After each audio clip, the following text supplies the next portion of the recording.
तो चलिए आज हम देखते हैं फ्रैक्शन। फ्रैक्शन में हम देखेंगे क्या? एडिशन। फ्रैक्शन में क्या देखेंगे हम?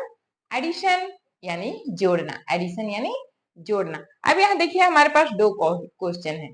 फर्स्ट क्वेश्चन में है 2/5, 2/5 प्लस 1/5, 2/5 प्लस 1/5। अब यहाँ देखिए और सेकंड क्वेश्चन में है 2/3 प्लस 3/4। अब हम इन क्वेश्चन को जब शुरू में देखते हैं तो लगता है दोनों में कोई डिफरेंस नहीं है, हाँ? लेकिन इसमें थोड़ा सा डिफरेंस है। इसमें थोड़ा सा क्या है डिफरेंस? यहाँ देखिए इन दोनों डिफरेंस में क्या है, यहाँ पे हम देखिए यहाँ पे इसके पास भी 5 है, इसके पास भी 5 है। जब दोनों के पास 5 है तो क्या करेंगे, जब हम इसे जोड़ते रहेंगे तो ये बहुत ही इजीली आप सॉल्व कर दीजिएगा। इन दोनों 5 के बदले यहाँ एक 5 लिखेंगे और ऊपर में जो नंबर्स है 2 + 1 इसे आपस में जोड़ दीजिए तो 3/5 क्या हो गया? 3/5। यानी कि जो हमारा 2/5 प्लस 1/5 का को जब ऐड करते हैं, दोनों को आपस में ऐड करते हैं तो ये हमारा क्या हो गया? 3/5।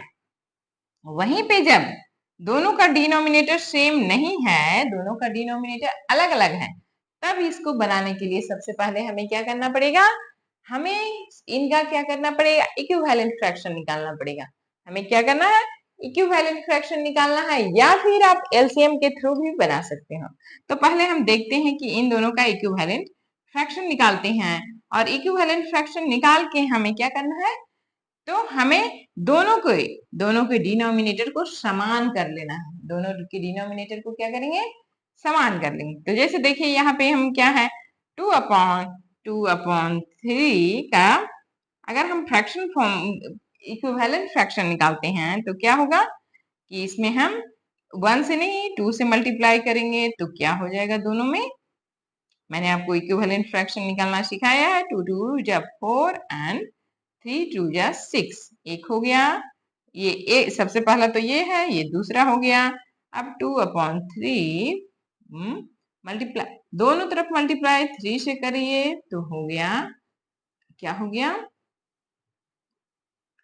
3 2 जा 6 एंड 3 3 जा 9। और एक निकालते हैं 2/3 में अब हम 4 से मल्टीप्लाई करेंगे ऊपर नीचे तो क्या हो गया?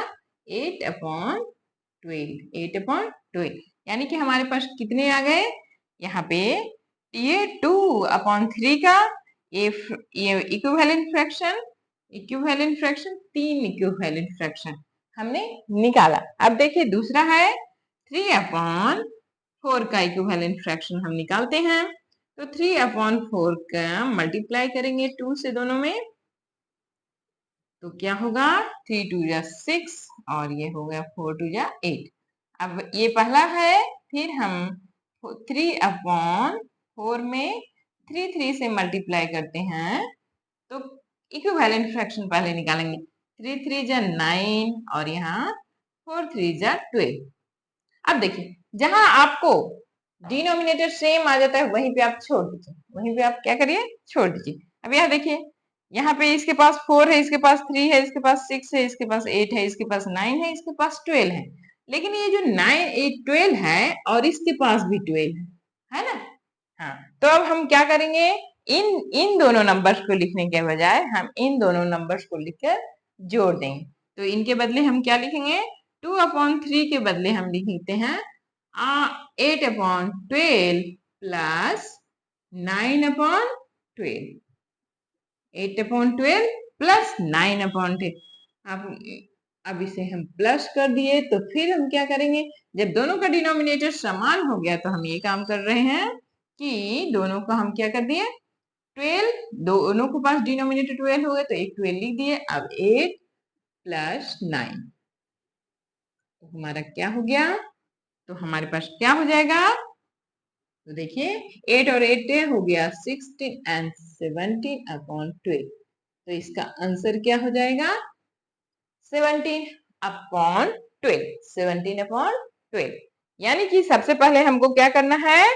सबसे पहले हमें अगर चेक करना है कि जिसे हम प्लस करने जा रहे हैं उसके डिनोमिनेटर समान है कि नहीं है।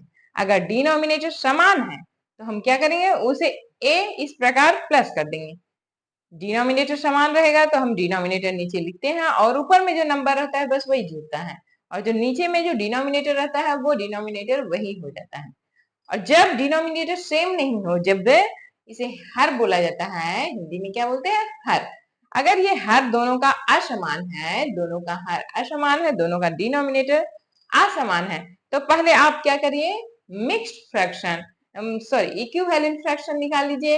इक्विवेलेंट फ्रैक्शन निकालने के बाद आप देखिए कि दोनों में कहां पे जाकर वह क्या हो रहा है, दोनों के डिनोमिनेटर समान हो रहे हैं। तो यहाँ पे देखिए हमने इसमें 1 2 3 तीसरी बार निकाला तो ये क्या हो गया, डिनोमिनेटर समान हो गया। और यहाँ पे हमने कितना निकाला, 2 बार निकाला तो ये क्या हो गया, ये 4 3 जा 12 हो गया, और यहाँ 3 4 जा 12 हो गया। ठीक है, अब दोनों का 12 12 डिनोमिनेटर आ गया तो फिर इसे इस प्रकार प्लस कर दीजिए। ठीक है, तो अब इसे इस प्रकार सॉल्व कर लीजिए, आपको समझ में आ गया होगा। अगर आपको नहीं समझ में आता है तो आप हमें बताइएगा। चलिए इसको हम सेकंड फॉर्म में बनाते हैं, दूसरे फॉर्म में एलसीएम के थ्रू बनाते हैं, क्योंकि कभी कभी क्या होता है, अगर आप समझ जाइएगा तो एलसीएम के थ्रू भी बनाना बहुत ही इजीली बन जाएगा। ठीक है, तो देखिए एक तरीका इक्विवेलेंट फ्रैक्शन निकाल के हमने बना लिया। अब हम देखते हैं एलसीएम के थ्रू कैसे बनाएंगे। तो जब हम दोनों का डिनोमिनेटर सेम नहीं हो तो इसमें तो कोई तरीका नहीं है, यही तरीका है, सबसे सिंपल है।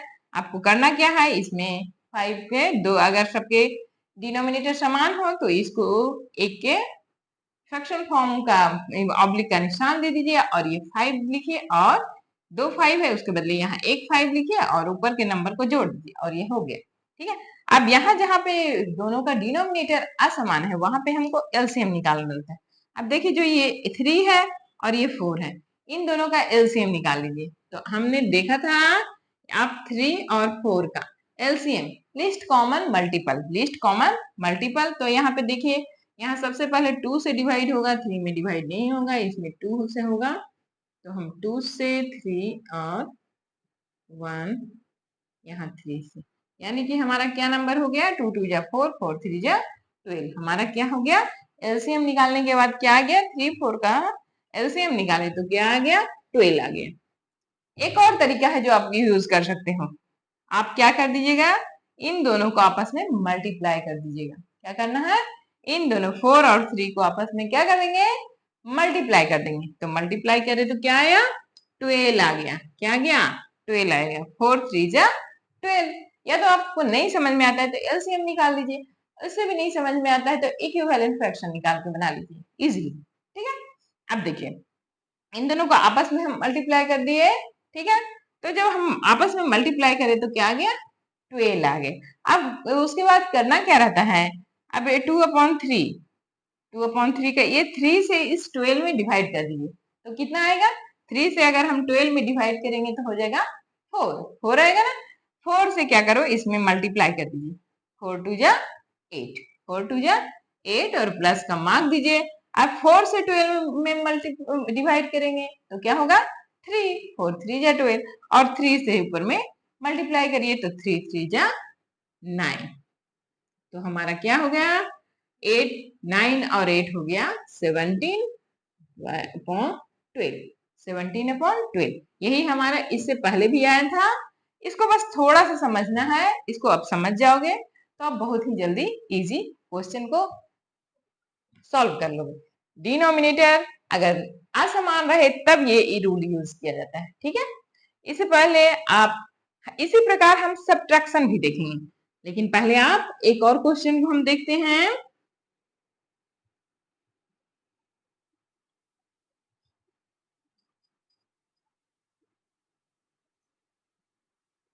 Five upon 8 plus 1/8।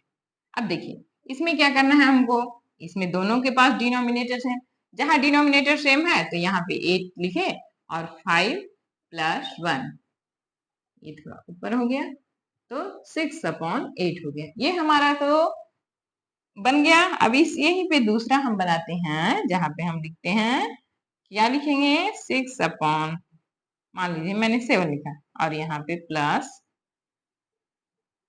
3/8 4 लिख देती हूँ, ठीक है। अब देखिए यहाँ पे भी यही काम होगा, दोनों के पास क्या है, दोनों अलग अलग हैं, दोनों के डिनोमिनेटर सेम नहीं है, तो आप या तो इक्विवेलेंट फ्रैक्शन निकाल लीजिए या फिर एलसीएम निकाल लीजिएगा। एलसीएम नहीं निकालेंगे तो हमारे पास क्या आ जाएगा, 7 4 जा क्या होता है, जल्दी से बताइए, 7 1 जा 7, 7 2 जा 14, 7 3 जा 21 और 7 4 जा 28, यानी कि 28 होगा, ठीक है। अगर आपको नहीं पता तो एलसीएम निकाल लीजिए, इस प्रकार एलसीएम निकालेंगे हम। तो देखिए एलसीएम निकालेंगे तो क्या आएगा, यहाँ देखिए एलसीएम, जल्दी जल्दी कोई भी काम करना सीखिए, जल्दी से करिए, नहीं आता है तो पूछिए, नहीं आता है तो पूछिए। 7 से अब देखिए 2 2 जा 4, 4 4 7 जा 28, 4 7 जा 28 हो गया, हमारा 28 आ गया। अब यहाँ पे वही काम करेंगे फिर से, 7 में 28 से डिवीजन कर दीजिए तो 4 आएगा, या फिर आप क्या कर सकते हो, इस 6 का 4 से मल्टीप्लाई करके लिख दीजिए यहाँ पे, तो 6 4 जा क्या होता है, जल्दी से बताइए। हाँ, तो 6 4 जा होता है 20, ठीक है। और यहाँ प्लस का मार्क हो गया। अब 4 से 28 में डिवीजन करेंगे तो 7 आएगा, और 7 3 जा 21। अब इनको आपस में प्लस कर दीजिए तो 2 और 4 और 1 हो गया 5, और यहाँ 2 2 4, यहाँ क्या हो गया, ये हमारा 45 अपॉन 28, 45 अपॉन 28। तो आप दोनों फॉर्म से बना सकते हो। जब डिनोमिनेटर सेम नहीं रहे तो आप या तो इक्विवेलेंट, इन दोनों का इक्विवेलेंट फ्रैक्शन निकाल लीजिए, और फिर जहां पे दोनों का डिनोमिनेटर सेम आएगा उन दोनों को आपस में प्लस कर दीजिए, ठीक है। इस प्रकार आप सॉल्व कीजिए, क्वेश्चन को बार बार सॉल्व कीजिए। मैथ्स बहुत ही फनी सब्जेक्ट होता है, बहुत ही मजेदार सब्जेक्ट होता है, उसको बस सॉल्व करते जाइए और वो सॉल्व होते जाता है। बस आपको अगर कहीं डाउट होता है तो आप उसे पूछिए, बार बार पूछिए, नहीं समझ में आता है बार बार पूछिए, ठीक है।